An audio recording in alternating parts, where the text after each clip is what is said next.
Ladies and gentlemen, the Bible says there is a time for peace and a time for war. This is a war for a common future. This is the war between the sons of light and the sons of darkness. We will not let up on our mission until the light overcomes the darkness. The good will defeat the extreme evil that threatens us and the entire world. Can you guess who said those words in November 2023? You might be very familiar with those words, actually. It's the Prime Minister of Israel, Benjamin Netanyahu. And these are not his most drastic words, even though he claims that no one wants peace more than the people of Israel. He then goes to quote the Bible to defend his statement that now is the time for war. And he goes so far as to say that the war will go on until there is a victory for the people of Israel. Not until there is a victory, but until there is a victory for Israel. Therefore, Palestine, count your days.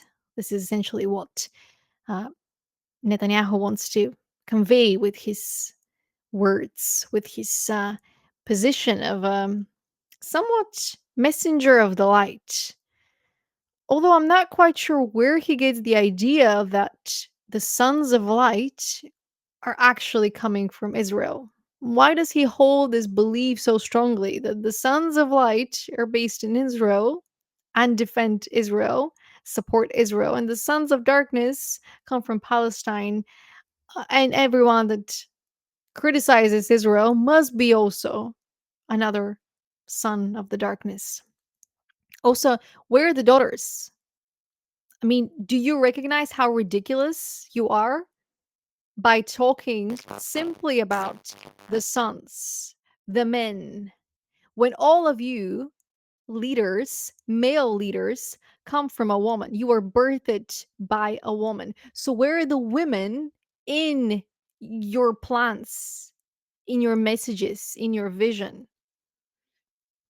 One might say that this is why we are in a state of war, because you keep forgetting that half of the population is not part of your vision for the future. Yet, because I've made it my go to research why there is a war in the first place, I can tell you that women have been part of the programming.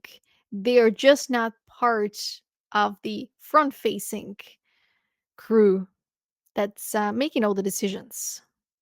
The horrors that Hamas perpetrated on October 7th remind us that we will not realize the promise of a better future unless we, the civilized world, are willing to fight the barbarians. Foot in full gear and bulletproof vests. We would go into apartment buildings, go up to the roof, and make sure that we could be seen so that we could make our presence felt. We wanted them to know that we were watching. That was the goal of the mission, to keep them on their toes, essentially. And they being Palestinians. I just don't think I had any conception of anything about what it means to be a Palestinian besides that it means that you're a person who kills Jews or wants to kill Jews. It was always presented to us that the Arabs only know terrorism.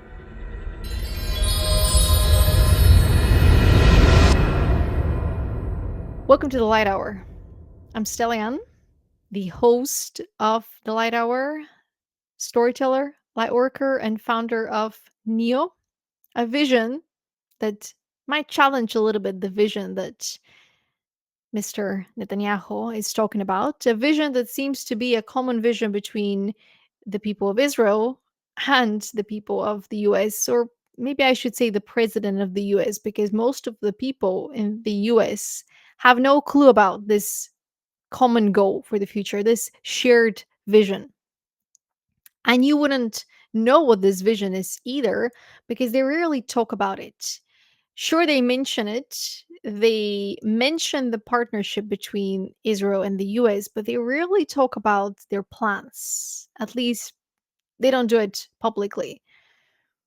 But recently, what caught my attention was President of the United States, Donald Trump, and Prime Minister Benjamin Netanyahu exchanging fond words of each other, expressing their friendship for the whole world to see. Trump is the greatest friend Israel has ever had in the White House. These are the words of Netanyahu. No American president has ever done more for Israel. And he goes on to say, "Thank you for recognizing Israeli sovereignty over the Golan Heights. Thank you for standing up to the lies against Israel in the United Nations. And thank you for recognizing in your 2020 peace plan." You heard that right. Not 2025, 2020. This is an ongoing friendship. We're just hearing about it, but they've been friends for a very long time. They're just making it official now. This public display of affection. Thank you for recognizing your 2020 peace plan, our rights in the ancestral homeland of the Jewish people, referring to the occupied West Bank. So the war is currently happening in Gaza, which is one of the lands that seems to be, geographically speaking, on top of Israel. And the other part that is currently filled with Palestinian families is the West Bank. So I say this, that these two pieces of land, Gaza and the West Bank, they happen to be where geographically Israel is.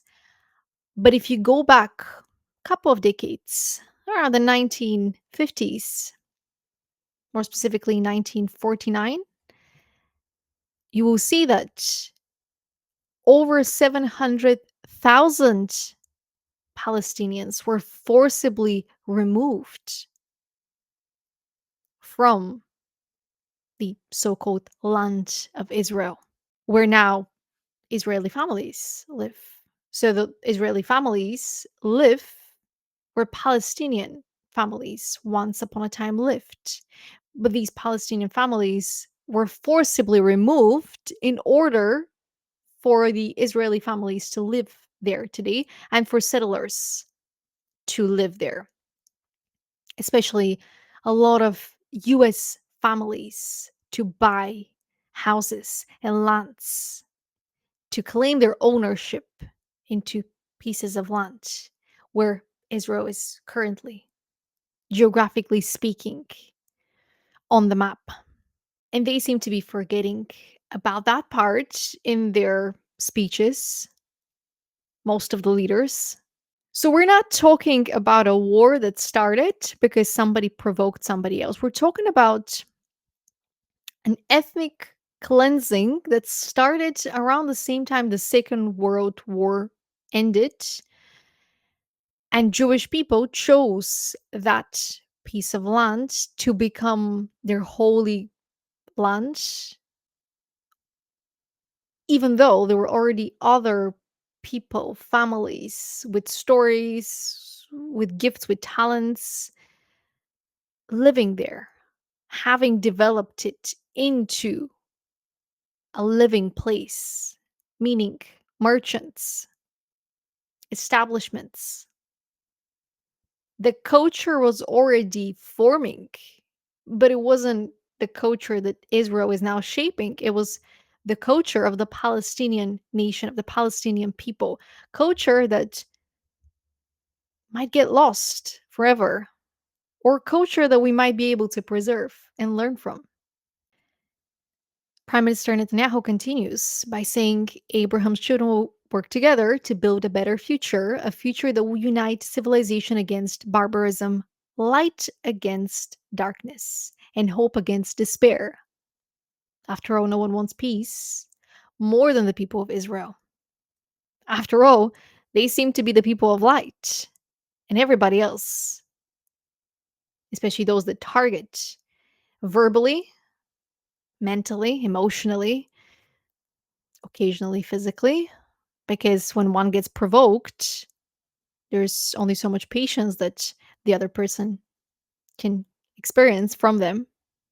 If you're poking somebody constantly and they snap back, is that violence, or is that abuse, or is it reactive abuse? Again, we're talking about a very narcissistic pattern here. We're talking about the ego claiming something that it's not for the ego to claim, and using the Bible to justify that position. So there seems to be a very prevalent relationship that is happening, that is ongoing, that has been going on for a very long time between Israel and the US. And that should not be overlooked. In fact, it should be examined very closely. Because if you think about it, the US is the hub of Western culture, Western media. So most of what we're consuming is actually being driven by the US. But what if the US was biased by default? Because the US had a very profound partnership with Israel. We don't know exactly when that partnership started, but we know that it's a strong one based on the public display of affection that we've witnessed in the past few weeks. And this affection acknowledges actions that solidify that partnership back in 2020, long before we were witnessing live footage of the massacre, of the genocide that is happening in Gaza on social media. Thanks to the brave Palestinian families and also the brave journalists that risk their life to report without bias. And that partnership, it's a symbolic relationship that merges not just political values, but also the propaganda that is gently carried from the media that we consume. I came across a video, thanks to YouTube. Recommended it actually that I watch it, and it was titled Hollywood's Obsession with Israeli TV Series. And I thought to myself, I love TV series. I wonder if I've seen something that was influenced by Israeli storytelling, Israeli filmmaking, because you cannot separate entirely the storytelling from the storyteller. And if the storyteller has their identity firmly rooted in Israel, then some of the values they hold about their nation are going to be part of their storytelling. And as it turned out, two of the most famous series that we all know today, they originally started in Israel. The first one is Homeland, the second one is Euphoria. And there are many more, but these are the two prime examples that caught my attention. Because both we watch conditions us, conditions and shapes our beliefs. So when we watch something that has already been influenced by an identity that is shared between nations that you might not be part of, you're adopting parts of that identity while you're consuming the media. Sure, it's entertainment, but it also carries values, it also carries conditioning that you're consuming, and it impacts your worldview, whether you know it or not. So the world has been tuning into Hollywood's productions and using them as kind of the guiding principle, the guiding standard rather, when it comes to the judgment of life and shows. I mean, I don't know where you're based. I'm currently based in Bulgaria. I come from Bulgaria. And so we have a lot of TV series that are being broadcasted here, Bulgarian made TV series. And they're just not as strong, as impactful as the TV series made in the US. So we're judging our local TV series based on the standard. And the standard is quite high. I mean, US has worked for decades to build the studios, to learn the effects, to develop the software. to gain the momentum to afford all of these additional effects, I suppose. But it has also worked really hard to form the partnerships that fund the studios, that fund having the ability to afford actors, producers, directors, right? People need to get paid. And often the industries that feature art, the entertainment industries, they don't really have the funding. So where is the money coming from? Whoever has the money has the final say as to what goes to the public because it's going to shape the public perception. So do we actually know how much of the storytelling in Hollywood is shaped by Israel? One thing that made an impression on me in the last few years was seeing the celebrities being moved through these famous publications like Vogue, showing them have these interviews with a lie detector, almost to show us the success rate of their conditioning of the actors, of their mind programming of the actors, if you will. Because to me, that's not about trust and transparency. Watching a celebrity answer questions while taking the lie detector, that doesn't scream trust and transparency. That screams, oh, you're a puppet, aren't you? That screams humiliation ritual. It also screams, to me at least, that these are the industry puppets, the industry plants that are proving their loyalty to the systems, not to the people, not to their audience, not to their fans. I'll say this once, and you can deduct it for yourself. You can make your own assumptions. But if the CIA works with Hollywood and Israel works with Hollywood, does that mean that the CIA works with Israel? Because we know a thing or two about people coming forward saying that they have projects together, people coming forward and exposing certain aspects. Obviously, with the secret agency and with the entertainment industry, there's a lot of the NDAs. You sign this paper and you're not supposed to talk about it because you might get sued for a lot of money. And who has the money, right? Who has the money to provide the funding to these giant studios? And we can talk about different Israeli actors in particular. One that comes to mind, which is Gadot, that has been speculated to be an industry plant, especially because she not only comes from Israel, but she has been part of the Israeli military. So one might say that she's a perfectly positioned spy that is simultaneously facing the crowds. She's positioned as the face of today's Israel while gathering information and delivering instructions at the most exclusive Hollywood premieres and parties. Now you might say, oh, that's a conspiracy theory still. You're reaching with this one, right?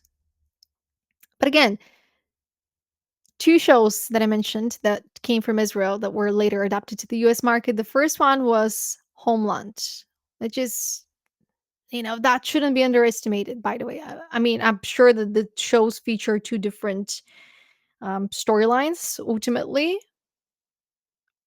but Homeland is a show about terrorism.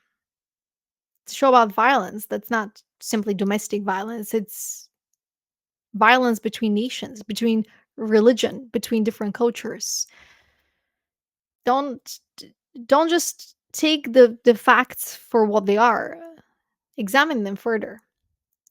But Euphoria in particular, Euphoria gained so much popularity. Zendaya, rather, the leading star of Euphoria, one of the leading stars. She is almost being used as another industry plant, but one that does not know what she's doing simply because she's being funded to continue her career in these roles and these perfectly adapted positions for a young, brilliant star to represent today's Israel without her even being connected to that. Simply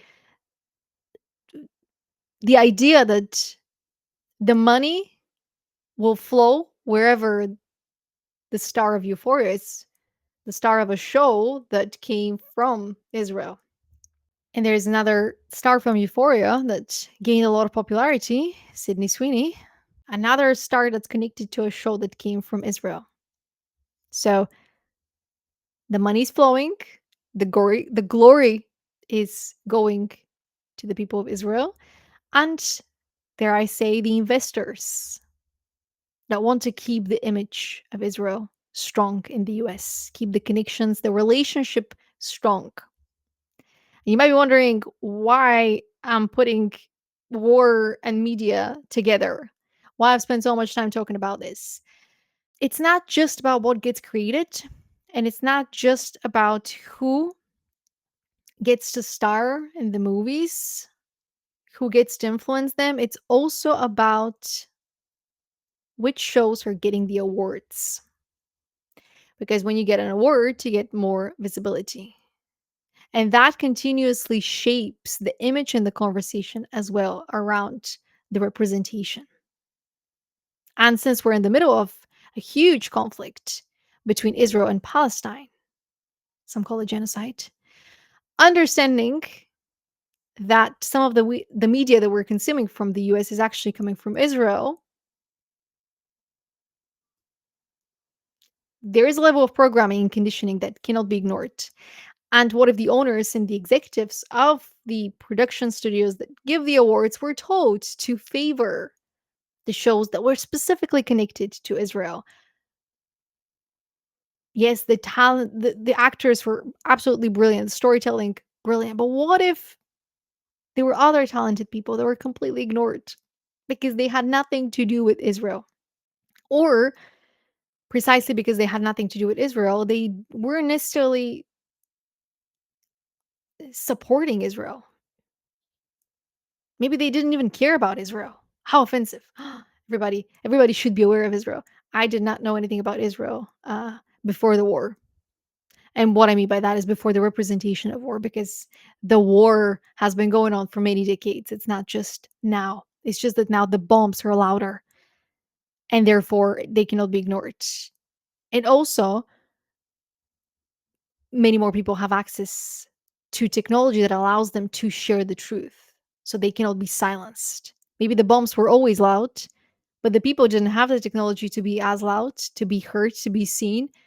Maybe those that wanted to expose the truth were silenced before they can get to a place of privilege to share that truth and help you expand your worldview so that you're not just seeing one part of the story, one side of the story. So, question everything and get the original sources for everything before you make up your mind, and allow yourself to transform your beliefs. Allow yourself to expand your beliefs based on the new information that you continue to receive. And I guarantee you, if you research this, you're going to see and hear a lot of things that make you question it further. Now, there's something that cannot be ignored, and that is the forcible removal of people from the land of Israel, that actually is the land of Israel and Palestine.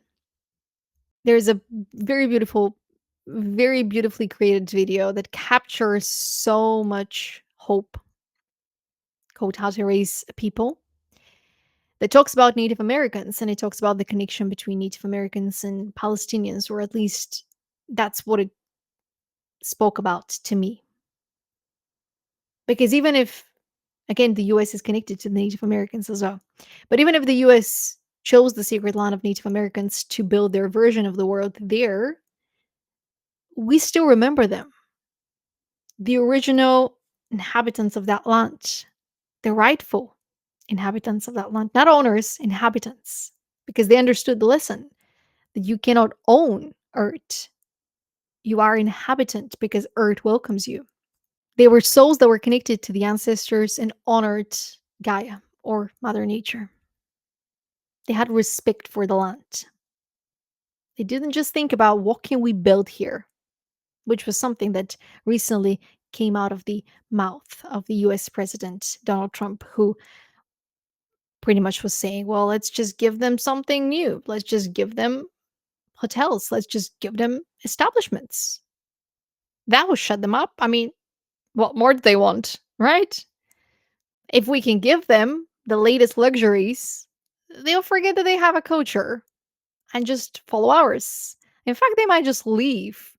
If they're prudish, they might just leave and try to preserve their culture. But what culture is there, right? They're just primitive, primitive people. Do you think we'll forget the Palestinians just because they're under attack right now?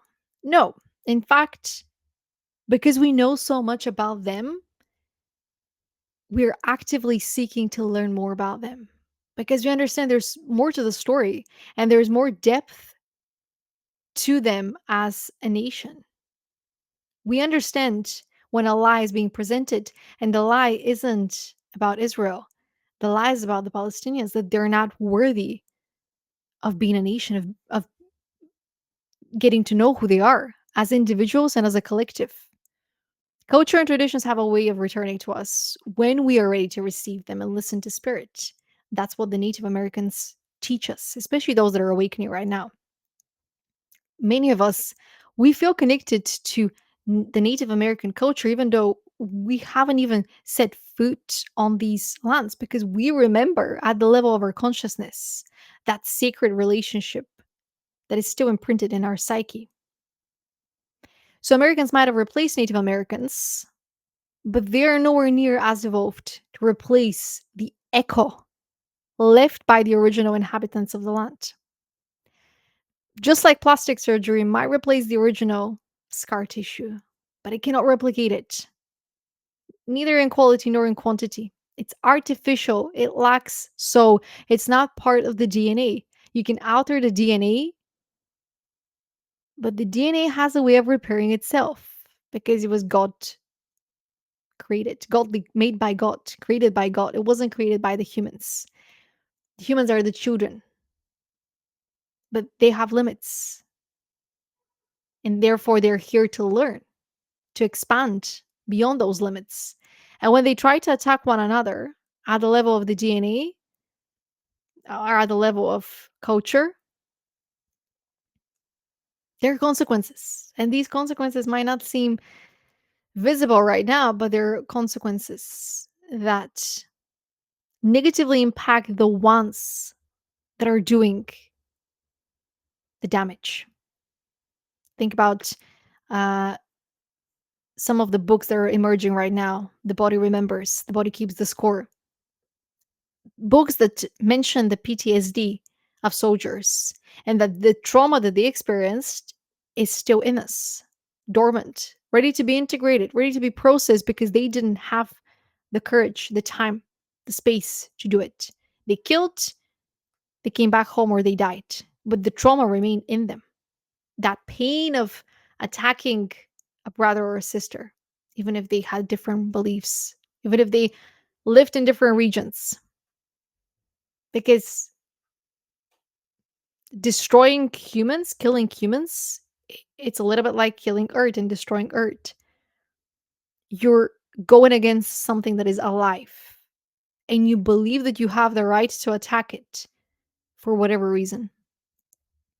Your ego prevents you to establish that connection to your soul. But your soul is observing, your soul is collecting the score. And sooner or later, you're going to experience the consequences of it. So, tribes were separated. Once upon a time, when Native Americans were removed, tribes were separated, empowered by the unity that they once had. Now they were divided. Yet, throughout that division, they found a way to unite with their own inner light and with the divine, which is how their spirit remained grounded on earth. Because you see, the light does not go to the ones that are doing the killing. The light does not emerge within the people that are doing the killing. The light stays with the people that are true to God or in God's eyes. So if the people of Israel are killing Palestinians and forcibly removing them, it's not coming from a place of light because there is no light inside a killer. And if you don't call that murder, killing people, killing families, just because they're standing in the way of a vision, and I'm here to talk about the vision, that's murder. And you cannot justify that murder using the Bible or calling yourself a son of the light just because it suits your agenda. There's darkness. And there is darkness attached to the vision that you have.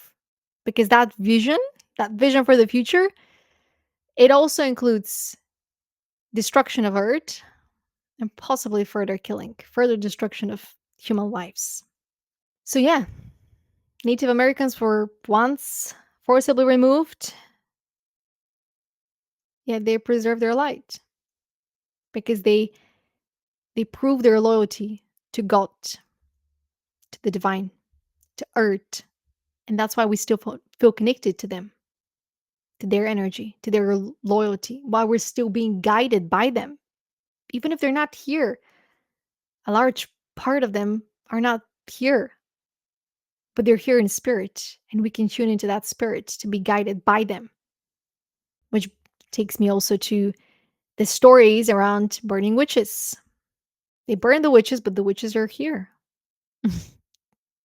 Reborn into new bodies, new identities, connected to the exact same power that gave them their magic and wisdom centuries ago, connected to Source, connected to God, connected to Mother Nature, Mother Earth, Gaia.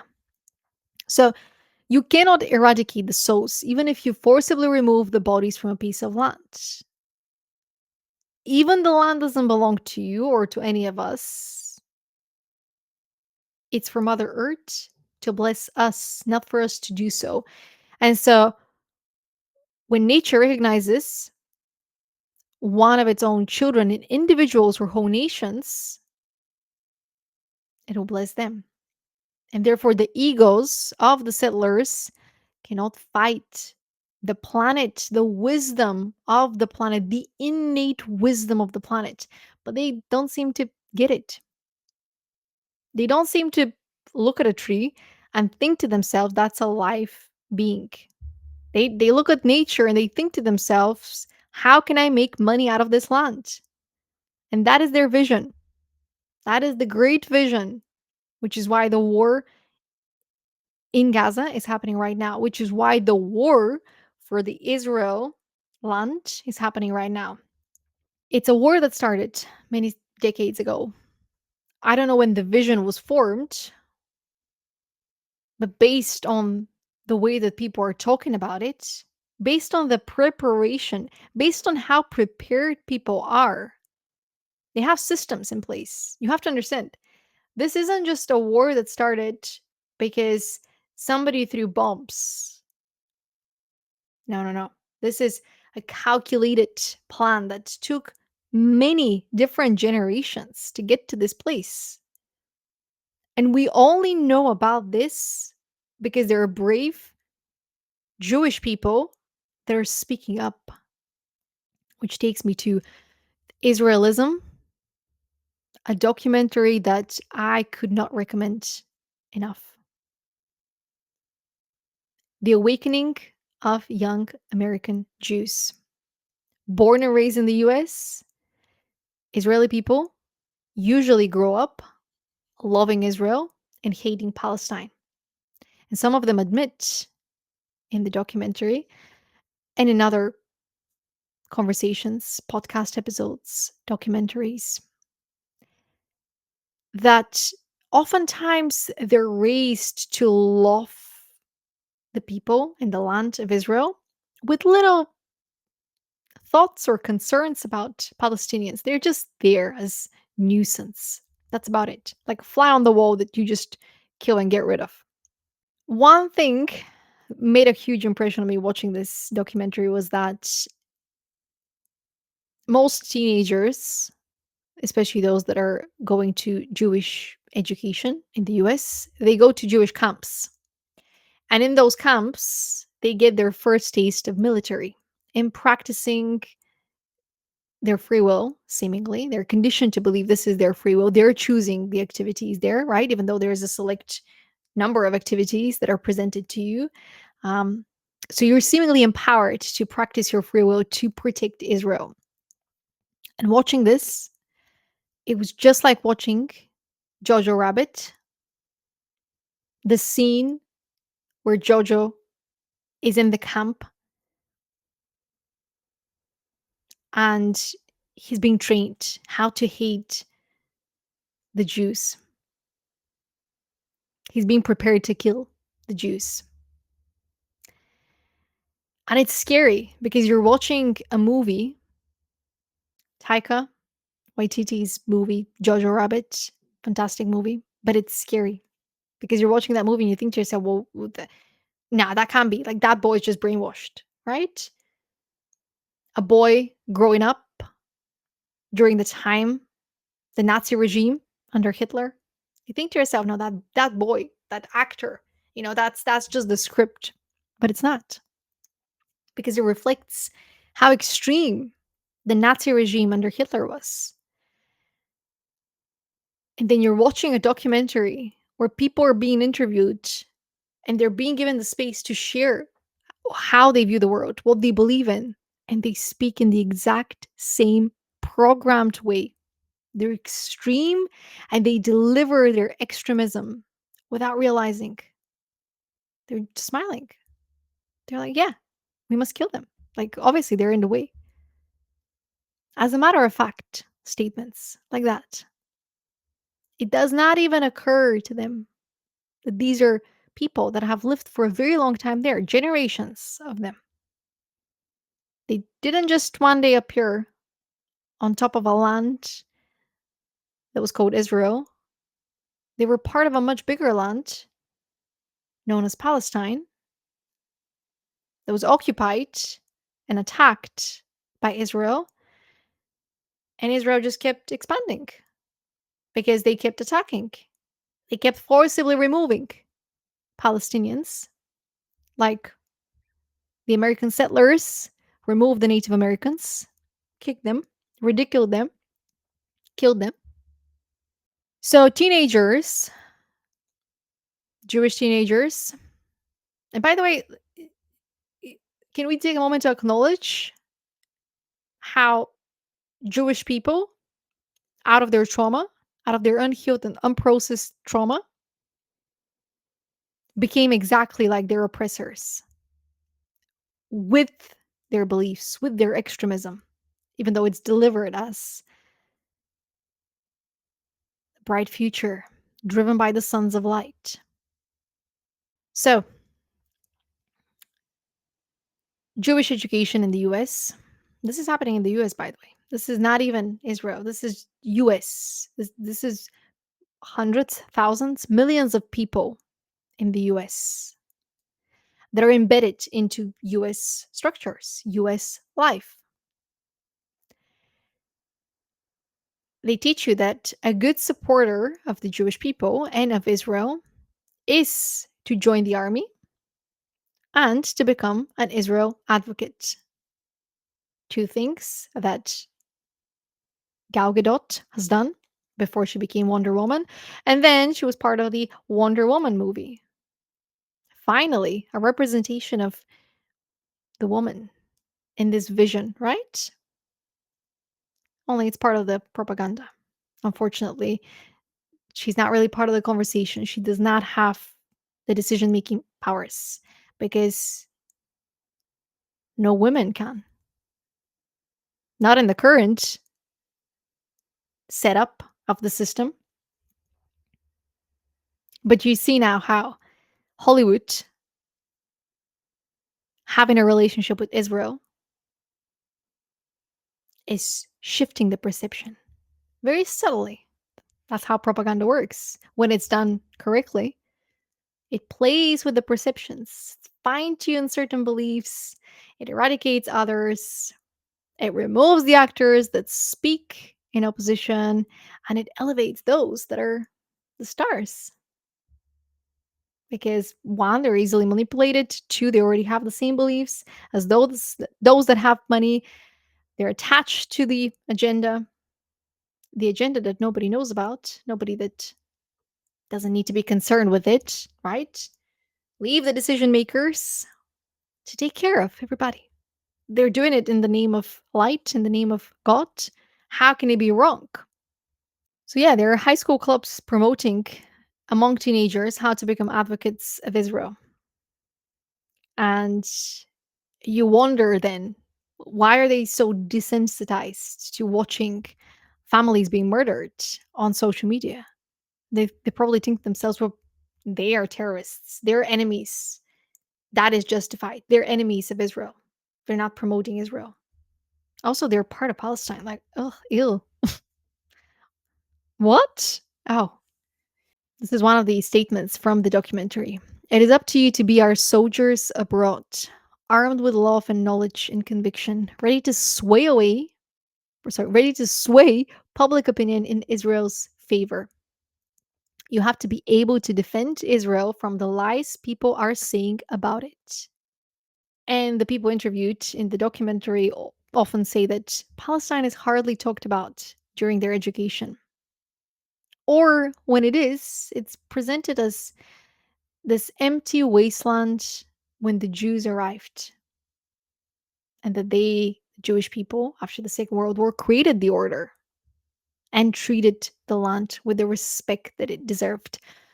But often they miss that nearly 78% of the land of Palestine became under the control of the State of Israel, and over 700,000 people, Palestinian people, were expelled or fled from their homes by force in 1948. The intention of Israeli control over the land of Palestine is complete colonization of the territory. And I would say it's almost a miracle that you still have Gaza and the West Bank, lands where Palestinian people and souls remain. It's almost as if they're protected by God, that they're the true light bearers, protected by the darkness attached to the ethnic cleansing. So building homes for those who were born to Jewish families and also demolishing the homes of those who were born to Palestinian families. That's part of the vision. That was part of the vision. That's been part of the vision ever since 1948. The complete colonization of the territory in order to build homes for those who were born to Jewish families and demolishing the homes of those who were born to Palestinian families. This was the gift for all the suffering that the Jewish people experienced during the Second World War. This was the promised land. That's the interpretation. There is no other way to look at it based on all the facts. They were angry that they were persecuted worldwide. So instead of being the victims, they became the oppressors. And they declared to the world, no one's going to mess with us ever again. We choose this piece of land. This is going to be the Holy Land from now on. And we have the book to show you. God gave us the promise here. We do not care that they're families that have their own connection to God, souls, children, the culture. What culture? That culture does not belong to my Bible. So, an American citizen today visiting Israel, including Gaza and the West Bank, all of Israel, the way that they envision it, has more rights than a Palestinian their whole life due to the ongoing Israeli military occupation. And when you watch Israelism, you see these military personnel that are just walking around the city. They're stopping people, they're beating people for no other reason to just establish control and dominance. And one of the people that is interviewed in the documentary, somebody who was part of the military, the Israeli military, who was sent to the West Bank, he was instructed to make his presence known. That as soon as you join the military, you're being sent there and you become embedded into the city by being some sort of patrol. But you're not preventing crimes. You're not being some sort of protector of the land. You're there to scare people with your presence. So who's the vigilante? I mean, I think if there was a Palestinian Batman, he would do more to protect the land of the West Bank than an Israeli military soldier that's being sent to that location. The documentary also tells us that out of the 650,000 Israeli settlers living in the occupied West Bank, 60,000 are American Jews. Because there's an ongoing relationship between Israel and the US, which is very important for the context. A relationship that seems to be completely ignored, a relationship that impacts education, a relationship that impacts the way that young people are being raised, onboarded, programmed, conditioned to expect things, to feel entitled to certain things. The way that the Israeli military education works is that there is no innocent Palestinian, according to the army, especially in the occupied territories. And one of the things that needs to be acknowledged is that it's not just the Prime Minister, Netanyahu, saying to Trump that he's a good friend and that he's done more for Israel than any other president. You listen to the conversations with random people picked on the street in the US or in Israel. They all believe in this unconditionally. And if there seems to be some sort of attack towards Israel based on the way that they govern their affairs, their public affairs, based on their belief system, based on their words, if there is any form of criticism, because we see that in the documentary, they get sent notes, they get sent talking points, how to divert the questions, how to change the subject, how to bring up the glory of the land, the glory of the people. There isn't any space for open conversation. I'm not even. Do you understand how ridiculous it is? But also how scary it is, because that is the system. They have a system. You're fighting with the system. You're not fighting a war. You're fighting with the system, a belief system, but also a belief system that is manifested into a system that has structures. It has protocols that get initiated every time there is a possible attack on the representation of Israel. Not attack as in military attack. No, you're not even allowed to criticize Israel. The blinders get shut down. Like whatever conversation you were having with them, you cannot reach them. The walls, their walls are impenetrable. And once there is an attack, a verbal attack, the possibility of an expanded point of view, the possibility of allowing a different point of view, there are protocols activated. There are talking points sent. People gather together to protect Israel, even if they've never set foot in Israel. And there is the vision that they grow up to envision for themselves. They're being told you have a purpose, not on earth. You have a purpose in this vision. You have a plan. We have a plan, and you have a part to play in that plan. which gives you your purpose. You have hundreds, thousands, millions of uh, protectors that are protecting the image, the ideology, without understanding how it functions, how it operates. And they do not allow outside views. They do not allow anyone to question this ideology, just like a cult. So, what is the vision? Well, simply put, the vision is exactly what is happening all around the world with the destruction, mass deforestation, and mass destruction of lands. It's terrorism against Earth in the name of tourism. Simply put, it's the economy. What's 1 million of people killed? If you're going to provide economy that's going to allow for 10 millions of people to have tourism exchanges, to have um, merchants, to have brands, to have shopping experiences. What's 1 million people killed over there? Well, we can provide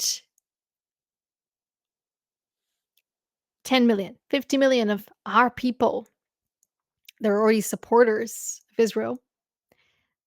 The unique enrichment to their culture, to their education, to their career. We can build these prosperous hubs in Israel, right? We can build chains that offer not just tourism, but enhancements to your career, enhancements to the way that you experience and connect with the world. And it's going to be an exclusive offer, but you got to invest now. Oh, you got to invest in the vision now because we promote loyalty and we value and treasure loyalty. And so if you invest into the vision now and become one of our supporters, one of our investors, one of our patrons, you're going to be the first one to witness the birth of this vision. It's going to be safe, it's going to be exclusive, no outside views to make you feel uncomfortable, to make you feel like you're not worthy of this good golden life. And God's with us. If we've received this vision, it must come from God, must come from the light. Yeah, sure, part of it includes killing, but our ancestors did it. That's how they ensured peace. They silenced the enemy. They silenced the naysayers, one way or another. So that is the vision that they're not telling you about. They're saying that Palestine is on their land, but they were there long before they arrived to that land. And what they're missing out from the storytelling is the truth that they were the ones that forcibly removed them. And these are the official reports from 1948, 1949. That's where that was when the so-called Green Line separated Israel from Gaza and the West Bank. But if you ask people today in Israel, they'll tell you we didn't occupy the Gaza Strip. It's ours. And they'll say the same thing about the West Bank. And if you ask Palestinians that are still living where their parents and grandparents lived, they'll say to you, the Green Line doesn't mean much because neither Israelis nor the world respects it. This is from another documentary called God Gave Us Israel, All of It. I'll end this first episode of the Light Hour with one more link here that might be of interest to people, especially those that are following trends, those that are trying to be more neutral but still want to get to know what's happening in the world. So we have clearly a connection between the US and Israel, which is influencing media representation, which is influencing the way that we perceive the conflict, the way that we talk about the conflict, the way that we choose who to support in the conflict.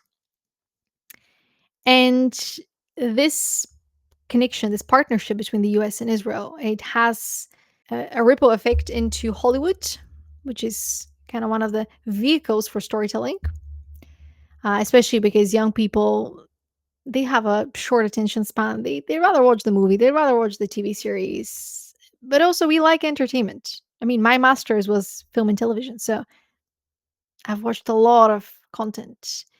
This is one of the links. There's also a link that connects US and Israel at the level of governments, at the level of secret agencies like the CIA and the militaries, obviously. If there is a link between the US and Israel at the level of CIA, there's also a link at the level of military. And obviously, the US stands with Israel. So that means the military of the US stands with Israel. As of recently, there's one company that caught my attention because, as you might see, I'm wearing Ultrahuman.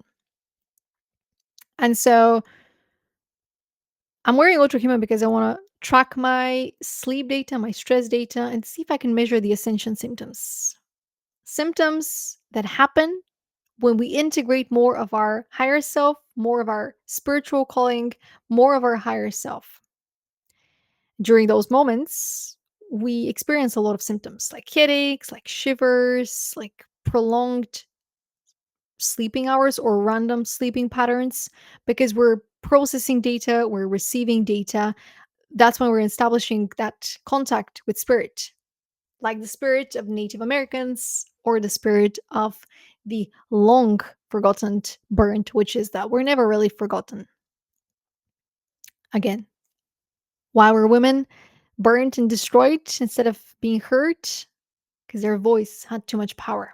They had too much to say that was actually in alignment with the truth, while the men wanted to preserve the illusions going on. So I've been following Ultrahuman, and Ultrahuman recently was banned in the US. What I mean by that is the sales for Ultrahuman were ceased, were stopped as of October or November, not quite sure, because they didn't agree to work with Palantir. Palantir is the unofficial sponsor of US war, hence the link between technology, US, Israel, the war. So Palantir has joined the military through their exclusive relationship to work with the Aura Ring, which is a competitor to Ultrahuman.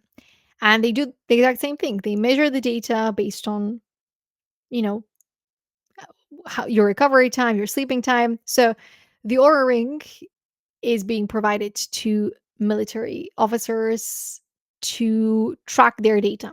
Where the issue is that Palantir is actually a tech company that is actively involved with unethical practices such as surveillance of the everyday people.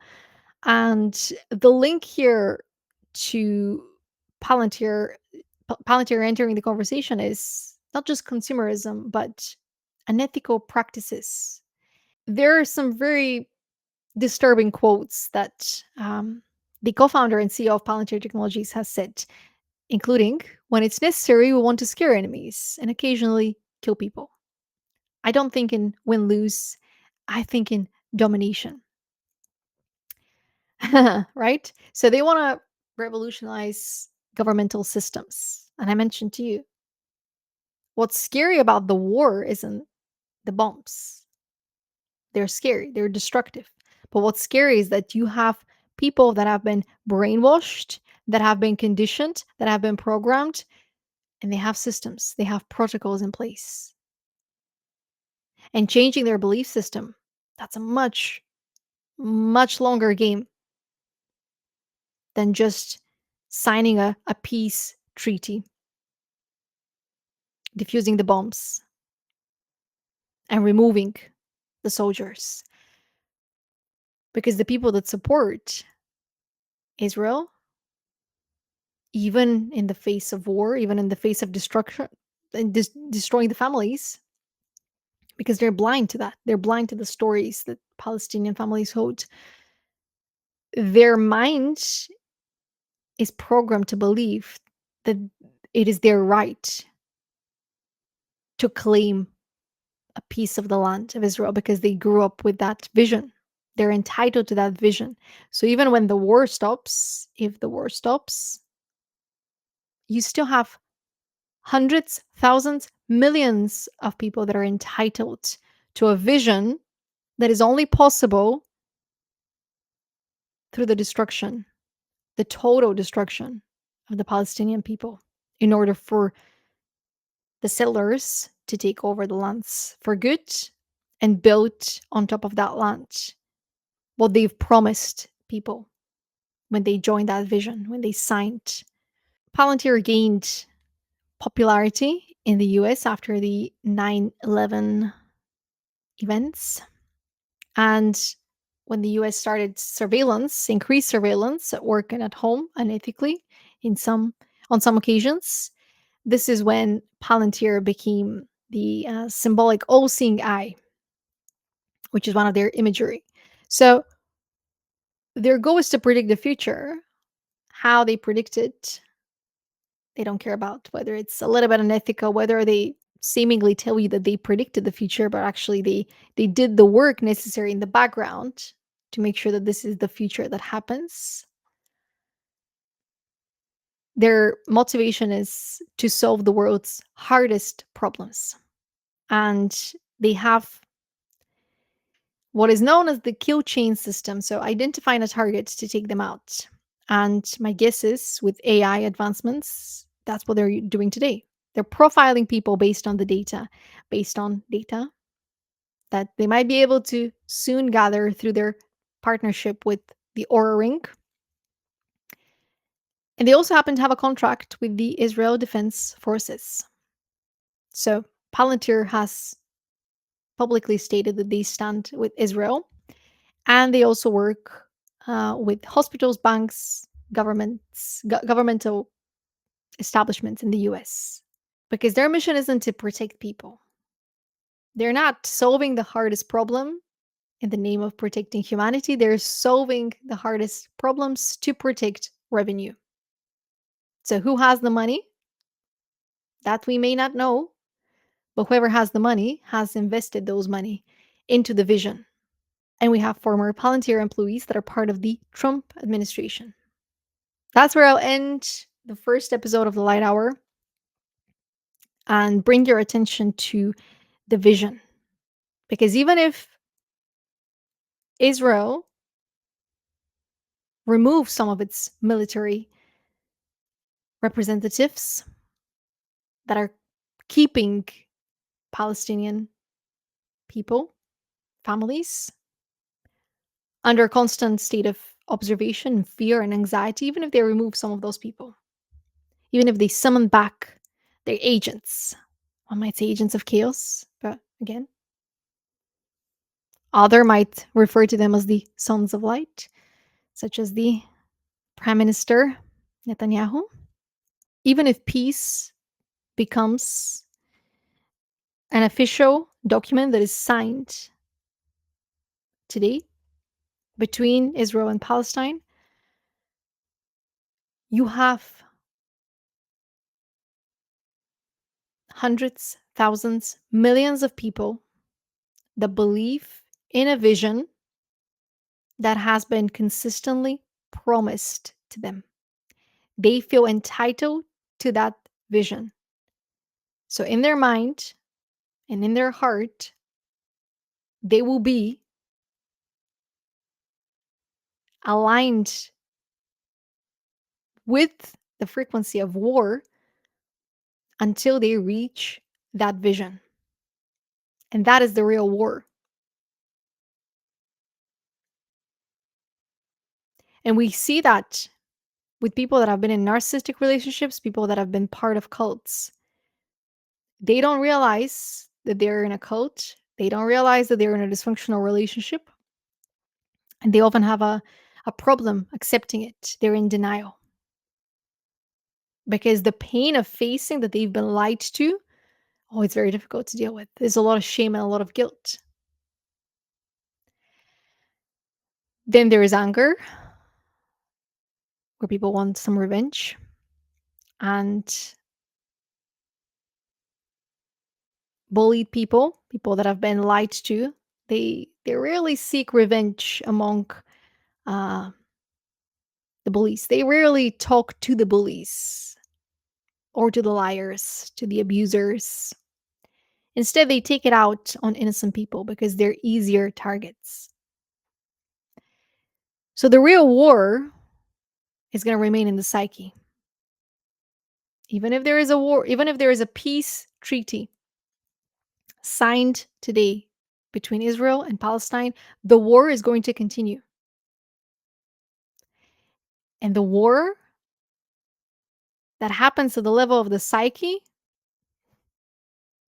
that might take generations to heal, to break free from, in order to reach true peace.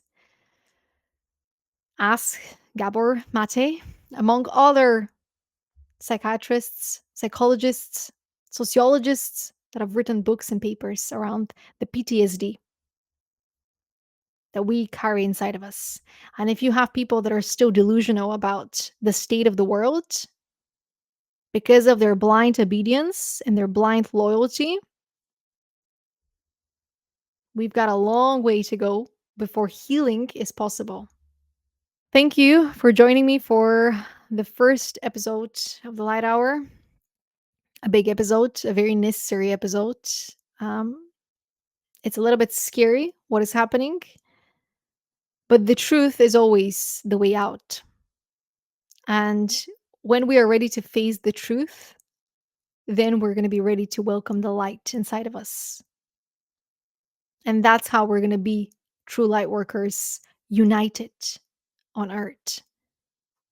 Because darkness can work through us, but we're simultaneously connected to the light and the dark. And when we integrate them both, then we can rise above the illusions and then help brothers and sisters rise as well. Because we're in this together. The goal of the awakening and the ascension is unity consciousness. And when we reach that unity consciousness, we're going to understand how futile fighting for land or power truly is, because we each have so much inner power, so much inner wisdom, so many inner, like a bank of ideas inside of us that's waiting for us to be profitable because of it. Ideas that allow us to stand united and build with earth, not on top of it as we demolish it, but with it. Because nature is also waiting our return. In the next episode of the Light Hour, I'm planning to talk about consumerism and how we might have been influenced and programmed to perpetually seek to buy the next deal, the next big deal. We're all victims in that regard, but we can all be heroes too. So if you enjoy this episode, follow Neil, follow me in my personal account, Stellian, Lightworker and Storyteller. And if there is anything that you wish people to recognize in 2025, what is it? Leave a comment with your thoughts. Thank you for watching and thank you for your support.